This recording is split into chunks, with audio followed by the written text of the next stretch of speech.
On today's deep dive, how often should you release new music? We will find out after the title sequence. Go. 30-minute music marketing for musicians who want to get better at marketing their music. Hi, I'm Greg. Hello, I'm Sheldon, and this is 30-Minute Music Marketing, the show for independent artists and DIY musicians who want to get better at marketing their music. Thanks very much for watching this or listening to this, wherever you do so. Thanks very much for listening to it on the podcast. If you're listening on Apple Podcasts, why not rate and review? Apparently that makes us more discoverable than we are at the moment. If you're watching on the YouTubes, why don't you click the subscribe? I think we've got a little thing. Oh, there it is. There it is. There it is. And if you're watching on Facebook, why not sort of like and share this particular video so more of your friends get to know about us and the fantastic advice we dispense on a weekly basis. And we've got listeners/viewers questions. Yes, so today's question is from Donna Marie. Hello, Donna, you all right? And the question is this. How often should you release new music?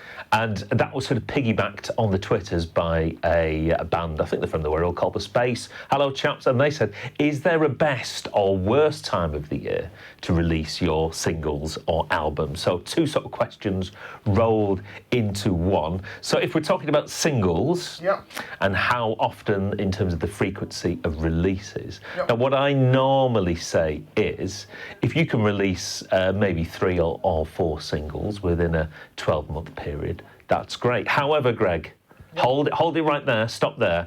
I'm going to throw a few, not necessarily caveats, but I'm going to throw in some additional criteria which could blow those things out of the water. Right. The first one is, if you're a musician, songwriter, artist, whatever, the question I'm going to ask you is, how many really good songs that are single-worthy can you actually write? Because there's a lot of people in this music marketing space who say, oh, if you've got 10 songs, it's like, don't put them on an album. You've got 10 individual singles there. But I'd counter that and just basically say, out of those 10 songs, which might, nicely form the basis of an album, how many of them are actually singles?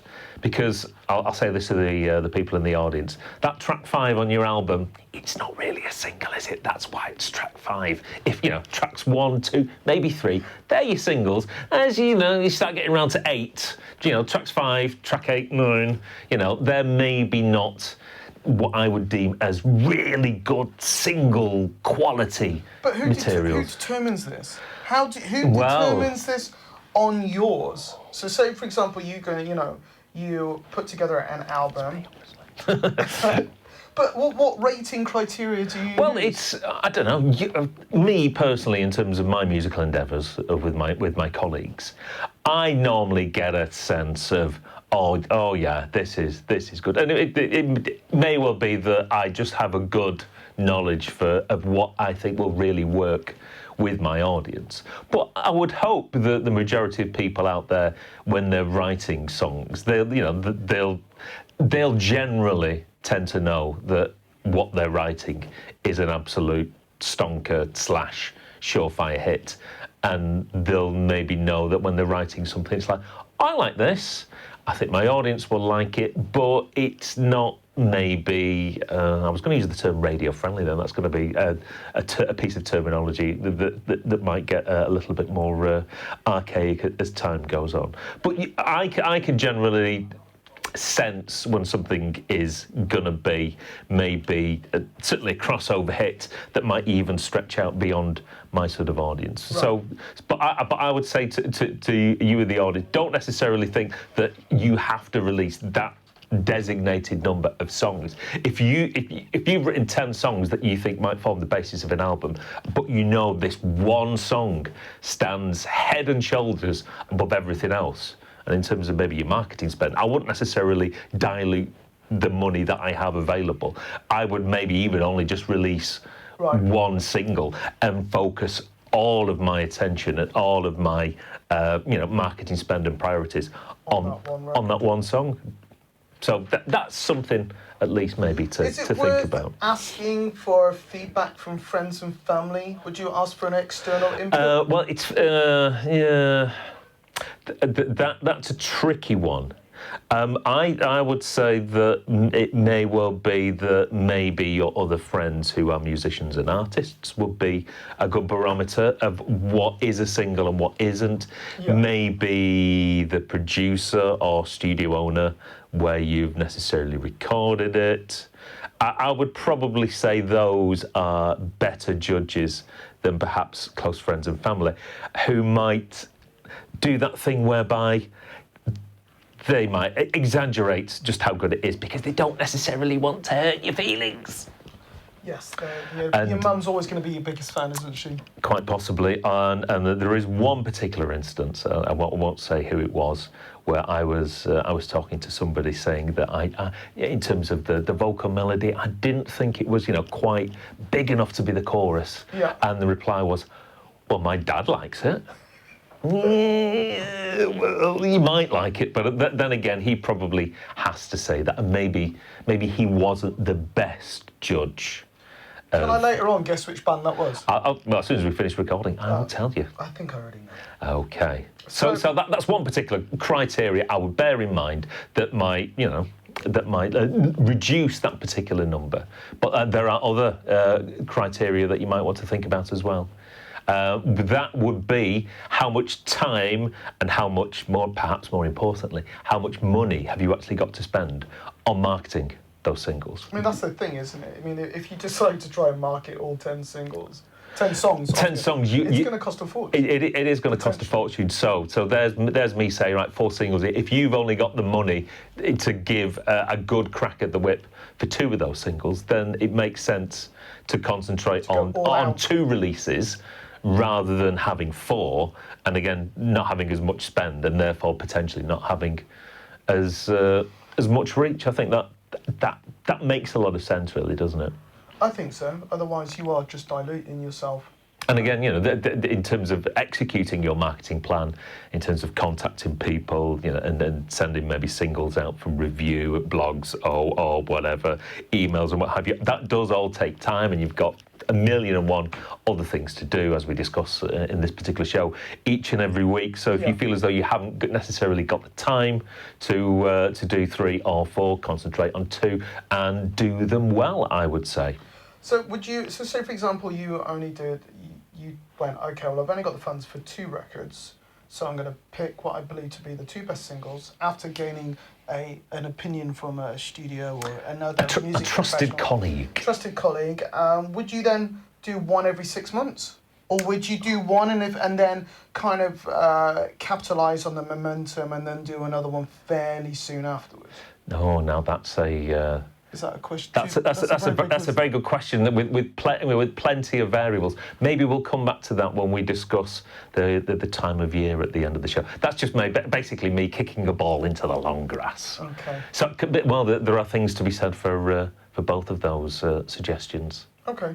We'll come back to that then. Yeah, so, and what I will also say at this particular point is, in terms of single releases, in this day and age, in terms of streaming, what actually is a single anyway? Because a piece of music, whether it's streamed from YouTube or maybe streamed from a music sort of streaming service, every song that there is out there now is technically a single. So in theory, you don't necessarily have to package something up as a new release. And what I do over the course of my music marketing activities, sometimes I take a song that I might have recorded and released as part of an album 18 months or so ago, create a video for it, put a marketing budget behind it so it reaches a new audience, and that is a single in and of itself. Now, the one thing you don't necessarily have if you do that is you don't have the opportunity to go to maybe music blogs